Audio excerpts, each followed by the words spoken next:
bottom. I need to go up. No, that's okay. First and foremost, to express our gratitude to your government for the support and cooperation, that extensive and significant support and cooperation in those areas. In security issues, we're facing huge security challenges in our sub-region, and also governance challenges. And we appreciate very much the engagement and involvement of the United Kingdom in helping us to address a number of those challenges.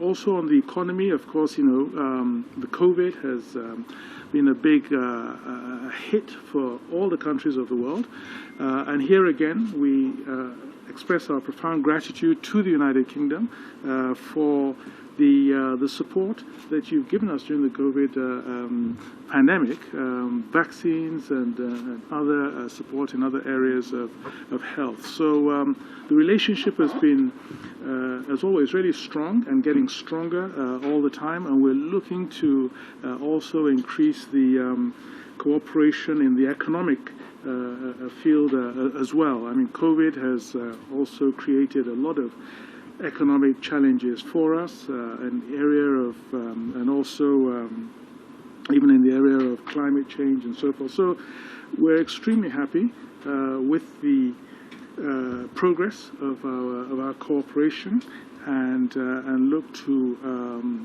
strengthen that even more. And as I said, of course, the UK has also been involved in the security challenges in the West African sub-region, and there's a lot that's going on now in that area, Mali, Guinea, Burkina Faso, and so forth, and the United Nations is of course also involved, and so we look to continue to cooperate with you in this area, and because we feel that it's not something that we can do alone in the sub-region. We need United Nations support, and also the support of European countries who have been engaged in the framework of the G5 Sahel and other initiatives. So a very warm welcome to you. Very good to see you again in Nigeria, and look forward to having greater, more in-depth discussions with you, and to ensure that your visit is a successful one. Thank you. And the UK, and so many strong ties between the people that we have here. So it's really excellent to be here at this time. We also really value our relationship with Nigeria and respect for democracy and respect for freedom at a time when democracy and freedom is being challenged in many parts of the world, including here in West Africa. We really thank you for standing up for people's right to choose who governs them and who makes decisions that affect their lives. And Nigeria has been such a wonderful champion of that liberty, that freedom, and that democracy. We also have a really strong partnership, which I'm looking forward to seeing more firsthand whilst I'm here, as well as building on. And it's a partnership that, yes, is built on defence and security, but also trade and the economy and climate change and more. On the defence and security, it was very, very good to have those detailed meetings between our national security advisors in London 2 weeks ago, and to really think how we can help in this partnership to help strengthen some of the challenges that you face in terms of security here. So I'm looking forward to helping to build on that and continue to see that work during my time here. There's obviously strong economic ties between our countries, and I will be meeting with business leaders from British companies, but also hearing from many Nigerian companies as well about some of the vibrant and exciting things that's happening, for example, in the tech sector in Nigeria, a real shining light for other parts of the world. You spoke a bit about climate change, and very sadly it's countries like Nigeria that feel the acute impact of climate change so strongly. So I wanted again to congratulate Nigeria on the very strong commitments that you made at COP to help try and challenge, to rise to those challenges. And I will be, I hope, being able to have some conversations about some of the ways that we think one might be able to unlock some different forms of energy, more renewable energy, etc., in order to help meet some of those commitments that you gave. Another thing that's really important that the UK challenges, and I'm very proud to be a woman minister with, for the first time only, second time only in the UK, a woman foreign secretary. The UK is very much championing the rights of women and girls across the world. And I will be meeting with some of the regional governors that the UK has been working with on girls' education. Over 8 million girls in Nigeria currently going to school because of support from the people of the UK and the UK government. And to have a strong future for our country, you need to include all the people of the country, which means the women and girls as well as everyone else. So we're very proud to champion this work on girls' education, which is indeed work that was first championed by our current Prime Minister, Boris Johnson, when he was Foreign Secretary. So I'll be looking forward to that as well. I'm really looking forward to the next few days. And thank you very much for hosting me here for these important talks on my first morning in the country. Thank you. One of the important points about this dialogue and this partnership and the meetings that we had in London 2 weeks ago was it was very much the UK listening to the Nigerians and working together as a partnership, working together mutually. And so we were discussing, for example, how to help with community policing and training and improving the police, because it's often the police that can help communities feel safer.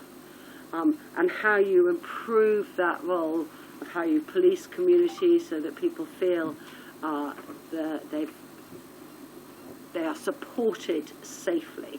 And that was one of the key discussions that came out of that, was further training and working together through shared experience on that. But again, really important that this is a partnership. This is not the UK telling Nigeria what to do. This was us listening and sharing experience, especially from the national security side, areas we may have seen and had experience both in our country, but also from what we've seen in other parts of the world, and bring that experience together. Okay, so one of the things that we will be doing today is signing a commitment on corruption that includes returning of payments that the UK has been helping to tackle corruption. And in this, I'll be signing a memorandum of understanding with the Attorney General whilst I'm here today, which is going to be returning monies. How much was the money that we're returning? Sorry, I should. £210,000. It's basically an illegal payment to secure a contract. So we've been working to finding these illegal payments and then making sure they're returned. And so this is a significant amount of money, but it's also signing this MOU together with the Attorney General's office to introduce Nigerian tech companies to financiers from the City of London. City of London obviously being one of the world's largest financial hubs. We're also, from the UK, very much looking at partnerships and how we can help on infrastructure financing. So we've recently relaunched our infrastructure fund, which is called the British International Investment, and this is the public sector infrastructure bank that the UK has. We are very keen to make it clear that when countries borrow money from the UK, it is honest, it is reliable, it is transparent. You know exactly what you're getting into, and there's no hidden extras, which is unfortunately not always the case when one has taken funding for some countries from others. We also have an organisation called UK Export Finance, which will support export investments into countries like Nigeria. It's got the capacity to bring significant amounts of money into Nigeria, for example, on energy, on defence, on others. And one of the advantages for countries when they work with UK export finance is, yes, we want some of that contact to come from UK businesses, but actually it can also be used to support the significant contributions from local businesses. So we can help encourage not only the UK trade, but also the local trade and investment. That's quite different to some of our competitors. Biden, President Macron, and the President of the European Commission, von der Leyen, and the Governor of the Bank of England was also there, as well as the World Bank President. And it was about building back better, and a sort of a Western coming together of some of the Western countries to engage with developing countries in the area of infrastructure, because obviously I think it was now felt that this is something, an initiative that you could support. And I remember very clearly the governor of the Bank of England chipping in to look at how this could be supported. And of course for us, it's one of the priorities of our President Muhammad Buhari, infrastructure development. So we were very happy to hear that our Western partners, UK included, are now looking to supporting us and investing in possibly in our infrastructure. Also to give us more options in terms of financing and partners to work with to address this. Hugely capital intensive, of course, and this is really where we need a lot of support. You're absolutely right, as ever, Your Excellency. Some of the money for infrastructure can come from public funds, like the British International Investment that I mentioned, UK Export Finance. But the real benefit is when you can also bring in private companies, insurance companies, pension companies. And they're increasingly looking for carbon-friendly ways to invest as well. A few weeks ago when I was in Kenya, I went to see East Africa's largest solar farm, which went live in January this year. It was connected to the grid, clean green electricity, entirely in Kenya. Entirely funded, or mostly funded by British International Investment, our government-funded organisation. I would love to see more of those solar farms around Nigeria. So maybe I'll be having some discussions about how we can help facilitate some of that. Thank you. Thank you.